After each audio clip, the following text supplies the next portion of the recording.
The 2026 Railway Recruitment Board is preparing a massive hiring drive, expecting over 10,000 Assistant Loco Pilot vacancies. It's a Level 2 central government position.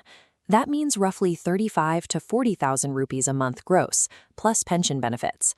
But there is a catch. This isn't an open call for anyone looking for a stable railway job. This diagram shows the hard stop. If you only hold a general 12th pass certificate, you are entirely ineligible to apply. To even enter the system, you must have a 10th grade pass paired with an ITI certification or a diploma in engineering. For those who do qualify, the real problem begins immediately, surviving a ruthless 4-stage attrition process. Securing this position requires pacing yourself. You need to strategically allocate your study hours across 4 completely different testing environments, rather than relying on pure engineering talent. This chart maps the 4 evaluation stages. Let's look at the first row, Stage 1, the computer-based test.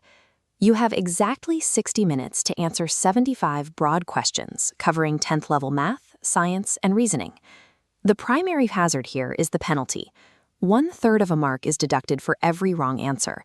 But these marks do not determine your final job placement. They are used exclusively as a qualifying sieve to shortlist candidates for the next round. You need to be fast and accurate enough to clear the cutoff. However, dedicating months to overstudying these basics yields zero advantage once you cross that minimum threshold. Conversely, blind guessing will trigger the negative marking and eliminate you on day 1. Treat this first stage as a strict survival hurdle. Do not waste energy aiming for a perfect score when passing is all that matters. Stage 2 carries the heaviest cognitive load of the entire process. As you can see, the test splits it into 2 distinct sections taken simultaneously. Part A requires deep mastery of math, reasoning, and basic science, demanding 100 answers in 90 minutes. These are the sole academic marks that dictate your final merit ranking for the job. Then there is Part B, a technical test of focused memorization covering your specific ITI trade syllabus. A perfect score here offers absolutely zero advantage over a baseline passing score. But if you fail this trade-specific section, your high score in Part A is completely thrown out. This structural design forces a harsh division of your study time. Overstudying your trade syllabus steals hours from maximizing your merit score in Part A. But understudying the trade material risks failing Part B entirely, ending your application. You must calculate a precise balance, secure the bare minimum passing grade to escape the Part B trap, and pour every remaining ounce of effort into dominating Part A. The third stage, the computer-based aptitude test, drops academic testing entirely in favor of strict psychological evaluation. It actively measures your spatial reasoning, your working memory capacity, and your split-second reaction times under intense stress. Unlike previous stages, this chart shows CBAT has no negative marking. Instead, it uses 5 separate test batteries. You must score a minimum of 42 marks independently within every single one of those 5 batteries. Failing even one isolated test results in immediate total disqualification, regardless of how well you scored in Stage 2.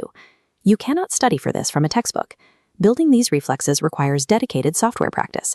The aptitude test proves you can handle the real-world pressure of operating a locomotive. It is a fatal roadblock for applicants who focus strictly on academic studying. When you step back, the 4 stages of the RRB ALP exam act as a massive resource allocation problem.